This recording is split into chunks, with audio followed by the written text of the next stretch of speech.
Good morning. I'm Elder Sapp, Robin L. Sapp from Crawfordville, Florida, and I'm holding it in the road with Mr. Gray Fox and Big Bad Harold. When life switch to sports mode, hold it in the road. When you get so mad you can explode, hold it in the road. Bro, just stay focused on your goal. Don't let them crack the mold. The finish line straight ahead, bro. Hold it in the road. When life switch to sports mode, hold it in the road. What's up, everybody? Welcome back to Holding the Road with Mr. Gray Fox, Big Bad Harold. What's going on now? Today, we had the pleasure of sitting down with Elder and youth pastor Robin L. Sapp. Pastor Sapp, how you doing today? I'm doing fine. Just great. Okay, okay. Crawfordville. Mm-hmm. Class of 84. Now, what's the mascot down there? What is that mascot? It's a war eagle. Okay, all right. You played football too, didn't you? Yes, sir. I sure Did you take it to the next level? No, I didn't take it to the next level. Got Okay. hurt my senior year, so things Okay. didn't pan out like I thought it was. Okay. Like I thought Now it should have. Hey, you got any plaques on the wall, any statistics down there? Well, it ain't on the wall no more. You've been out of school a long time, and Right. they don't. Right. Back then it was records back then, but Right. they don't. As time progressed, they don't look at those records. Okay. It wasn't a good. It didn't keep records like they. Okay. Do right now, yeah. Okay. They What do position? What position you play? I played running back. Okay. That's what's up. Back, ran track, played That's what's up. different sports. Who was your favorite athlete when you were coming up? Well, my favorite athlete, I used to watch a lot of, was Tony Dorsett. Cowboys? Yeah. Don't tell me you're a Cowboys fan. Well, I'm not actually a Cowboy fan. Okay, but because Tony we about Dorsett. to cut this interview, man. No, I just like Tony Dorsett. I like this, I like his style of running. Okay. And he was, when he played for Pitt, I remember watching him. So he was very, Okay. he was a good guy. Now, after high school, you went into the military. Went into the military. What branch? Army. Oh, yeah? Okay. What was your MOS? I went in a 13 Bravo, but Cannon cocker. Cannon cock. Yes, sir. Right, you really didn't, that was, you really didn't know the MOSs back then. But Right. once I got into it, and I was like, nah, this is not the MOS. I can change this MOS in, hey. Oh, yeah. Yeah, right. Because it had a bonus, and Right. and that's what coming from when they offer you that bonus, you looking at money. Yeah. Definitely, Money. yeah. So it was like, okay. Then it was like once I got through to my station, I was like, and so I was like, nah, this ain't for me. But I got a break. I got a break where they needed somebody in supply, so I was able to change my MOS to a Okay. 54 air code. Okay. So- now, I don't know what that is. That was like a Yeah, that- NBC, the gas mask at Okay. the time. So that's what it was. Yeah. You dealing, Yeah. you dealing with that. They're cleaning the gas mask. Right, and all yeah. that there. See, once you get in them high numbers, you're talking about pushing the pencil. Yeah, You know what I mean? so, well, that's really where I wanted to be. Officer. But at that time, everybody coming from that, from that part of the county, and that's what they was in. You didn't do no researches or whatever Right. else you wanted to go in. All you did at that time, you wanted to just get into the military. Yeah. Right, And, right, yeah. But so Yeah, you was happy for the green light. I was a 16 Tango myself, and the same thing. I ain't know what in the world I was getting myself into. But my military experience was I wouldn't trade it for the world. Oh, you know what I mean? definitely. I Oh, would not definitely. trade it for the world, Definitely. and I've been benefiting from it ever since I went in and got out. You know what I mean? So yeah, and like you say, coming from a small town. It seems like there's only so many ways up out of there. Right, But right. you got to get out of there. You either getting out of there one way or they're going to send you down the road to a prison. Oh, yeah. eventually. Oh, yeah. Right. You get what I'm saying? Now, then you came back to the county. Yeah, I came back after 4.5 an extension and kind of figure out, trying, and having a family at the time, trying to figure out, what I, the reason I took extension, figure out did I want to get out or did I want to stay in, because like I said, the experience was the greatest experience that I ever had. Oh, yeah. Yeah. For discipline. And so things, you're trying to figure out at that time, you're young, you're trying to figure out, what you want to do. And so I decided to get out, which I thought was best. for me at the time, which you make those decisions, Right. and without any guidance. Mm-hmm. Well, I shouldn't say I had any guidance because I did have a guy that was in the military. Say, hey man, this is you left for a reason, but you make those decisions, Right. You things change. Right. So Right. that's why. Yeah. And you got to live with it. You got to live with it because it ain't no going back. Once you make that decision, well, it was a going back. Once you make that decision, you try to make the best of that decision. You wish you could go back, and Right. if you had it, but in my case, I was too far gone to really think about going back. So it was just like, okay, it's good. It's good. I can do this. I can do it. I make soup out of potatoes. Yeah. Oh yeah. Make do with it. Yeah. I do what I got. I had to do what I had to do. Right. I had to do what I do because I had a family. Yeah. Oh yeah. It's a big deal. Oh yeah. So I had to do that. Mm-hmm. Yeah. One more thing. Where did you do your basic at? Basic in AIT. Fort Sill, Oklahoma. Yes, sir. Yeah, me Fort too. Sill. Yeah. Fort Sill, Oklahoma. Yeah, I went in October. Didn't know what in the world I was getting into. brother. Cold boy. You Didn't went in know October. what in I the world. went in Lawton, Oklahoma in June and August. It's hot. Oh, yeah. It's Yeah. rough. It's rough. exactly- It's cold and it's hot and so. Yes, sir. It was the exact opposite for me, and I can't stand cold weather. Good Lord, I'm like, man, what is this? I remember I was looking at all the brochures on the wall, Fort Jackson, and they had people out there water skiing and all that stuff.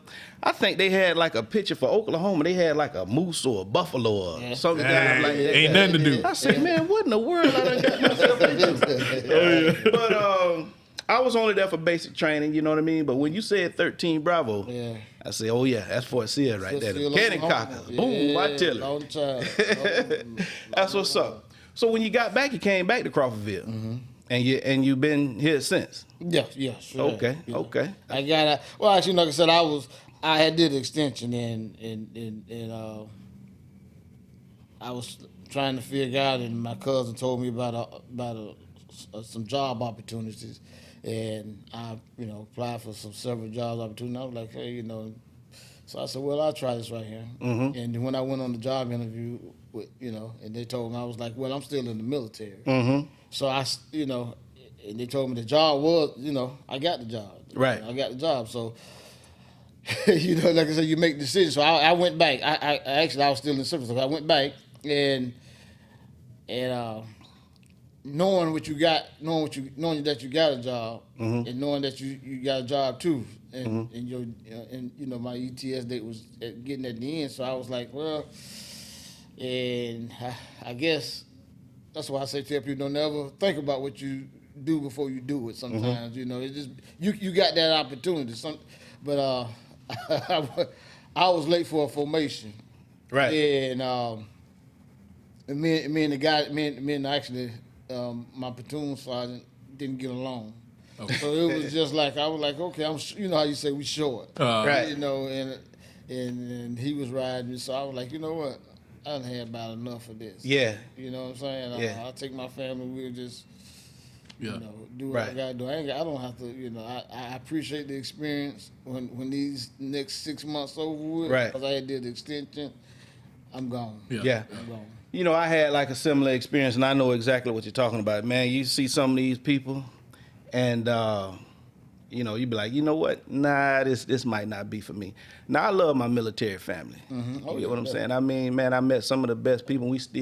I'm talking about lifelong friends. We had a great core of people that I work with, and we still communicate, things like that. Same here. But yeah, man, I just seen it. Hey, look, I'm gonna be and got myself in some serious trouble. I might wind up in Fort Leavenworth or something like that if I stay here longer. So check it out. You got out. You came back. You got your a job. When did? Now was your father a pastor? No. Father wasn't a pastor. No, my father wasn't a pastor. I had some good. I was in the church. Now when I got out of the military, I wasn't. Religion wasn't Wasn't thinking about it. Wasn't thinking about it. Right. I was just thinking about living and and being in my 20s. Mm-hmm. So I'm doing what 20-year-olds do. What they do, yeah. Oh, yeah. Right. But I always, like I said, I always go back to you raise a child.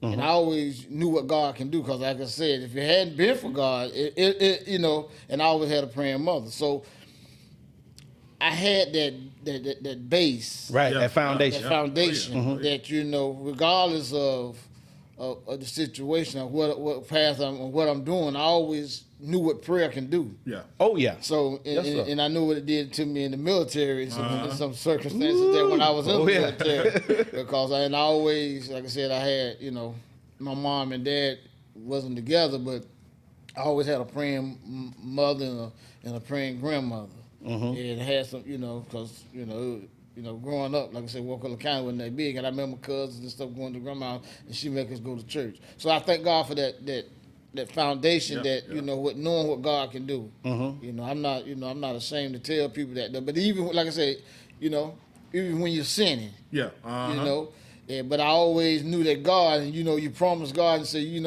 ever heard the term say, well, Lord, if you get me out of this, or if you do this, Never for do me, it again. Never do it again. I ain't gonna never do it again. And didn't know that when God knows everything. Yeah. Oh, yeah. Oh, yeah. And even I think about it now, even when I was saying that, knowing that I was going to go ahead, You're going right back. I'm going back. Yeah. But and we don't realize how powerful at that age and at that time as maturity you do. But at that time, but we got a loving God. Yeah. And that's why, even to this day, I appreciate the strong the will that God had on my life because He knew what he was going, what we was going to do before we do. Oh yeah. And I didn't know that at the time back then. And it comes with wisdom and comes with opportunities and things in life that happen in your life. So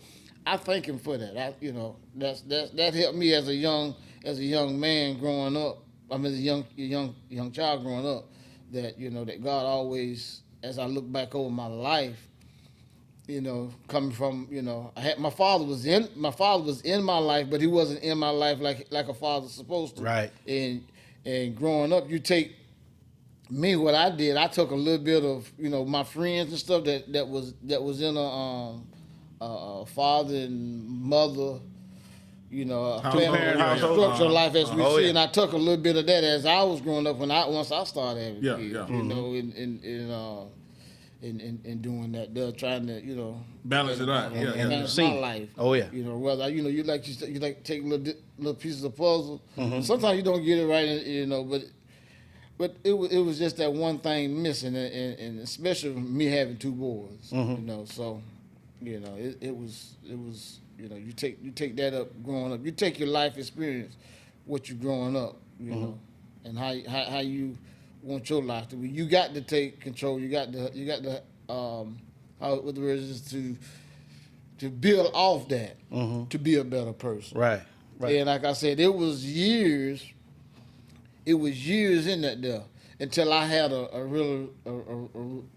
realize that, hey, you know what? And I'm not ashamed to say, I was doing what I wanted to do. Right. When I got out of service. I didn't,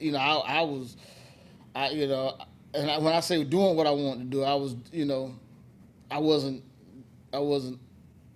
doing what, God wanted me to do as a parent. Yeah. Right. Until I had till God woke me up and I was like, my wife was going to church. She was taking my kids to church. And then you seeing that there, it was like, the Lord spoke to me and said, hey, you know what?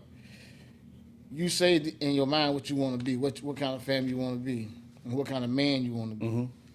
And I looked and I was like, that was my rude awakening. That was my path. And this right here was like 10 or 12 years after I say about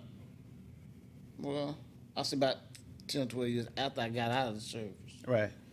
And on my job and realized that, that he, he came to me and said, hey, if you want to be the parent that you see and what you in your mind that you want to be, you need to get closer. You need to trust me a little bit more. Absolutely. You need to trust me. Oh yeah. Absolutely. Trust me. How important not only is the family structure, How important is that father in the family structure? I would say it's very important. It's very important because especially, you know, it's we have a role, and God instructed us to have a role. It's very important. I mean, that's just to teach, to educate, to give guidance, and to give love. See, and that's one of the things that we don't want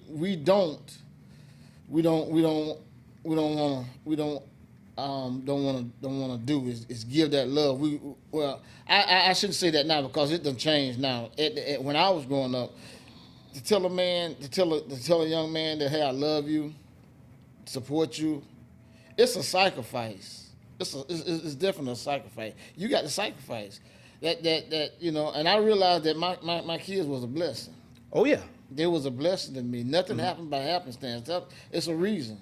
And I had to own up to it. I had to sacrifice. Jesus sacrificed for us, so we got to sacrifice for our kids. Oh, yeah. Whatever you got to do. Like I said, I got a daughter too.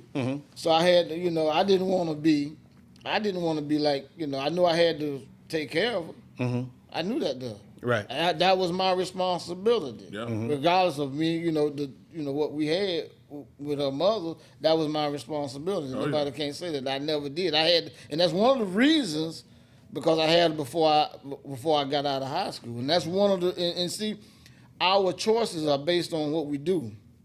And my choice was based. I had to take care of my. I had a child. Right. And I had to do that. And coming from that era, you don't. It wasn't a lot of opportunities. Right. Back then, you know, we didn't have. It wasn't a lot of resources that you know. And the only thing they were locking brothers up left and right. left and right. Oh yeah, that was for child support and yeah. this right here and that. This. So Oh, yeah. a lot of people don't talk about that. Right. And a lot of things have changed now. And so, you know, they didn't care about if you had a family, whatever, you know, but education. Right. And you can't go back and undo what happened. You just got to make the best of it. You know, Sacrifice. the 80s, right there when that crack epidemic, man, that thing exploded. And like you say, people were going to jail left and right, you know. And then they hook you up on this child support. And like I say, that's something that we done. We put ourselves in that position. We got to take accountability for that. Yeah, we do. But man, you talking about you standing on. I'm talking about shaky ground when you step in that courtroom. Talking about so they don't care if you got a piece of bread to eat. You get what I'm saying? You gotta pay that child support. Definitely. You know, but as far as when did you submit? When did you say, hey, look here, the streets ain't for me? I submitted when I woke up on my couch and seeing my two young boys going to church. Okay. And like I said, I always had church in me, and it was on a Sunday. I tell people it was on a Sunday morning, and they looked at me. Now these are the people that count on me. Right. Want me to be there. And so I had to. It was just like hey, you either gonna be out there or you gonna be here. Right. And that was the road to me right there. So I said, hey, Lord, I surrender. I surrender. I'm going to church. Because I can't pass that. I can't pass that pass on a generation. I got because I can't depend on nobody else. Them are my kids. Right. And by me doing that there, the Lord said, if you do what you do with your own kids, you'll be able to touch other kids. Oh yeah. Because they're gonna bring their friends. They're gonna see positive things because that's what I seen. I've always been around. When I was growing up, I had friends that had parents and fathers that was doing family things. Right. So I go to their house. So I had, I was like, okay, yeah, so that was the rude awakening. That's when I submitted to the Lord and great things started happening. It wasn't easy. It wasn't easy. I was like, you know what? Hey, dealing with trying to do what's right. Like Paul said, every time I try to do right, wrong was all around me. So it was just like, temptation and that there and things was just, people. It was hard for people to see the change in you when you I had to step away from all that though. To get to myself, because it was like, I had people saying, well, he ain't changed. Okay. He ain't changed. They ain't, he gonna do this right here. He gonna be right. He gonna be out there. But you gotta have a strong willing mind. When you make up your mind, and only God knows. Right. And see, that plays a part in your head as you walk in this Christianity. As you try to do what's right, you think about what other people saying, but you got to block that out. Oh yeah. You got to block that out. That's one of the things I had to do.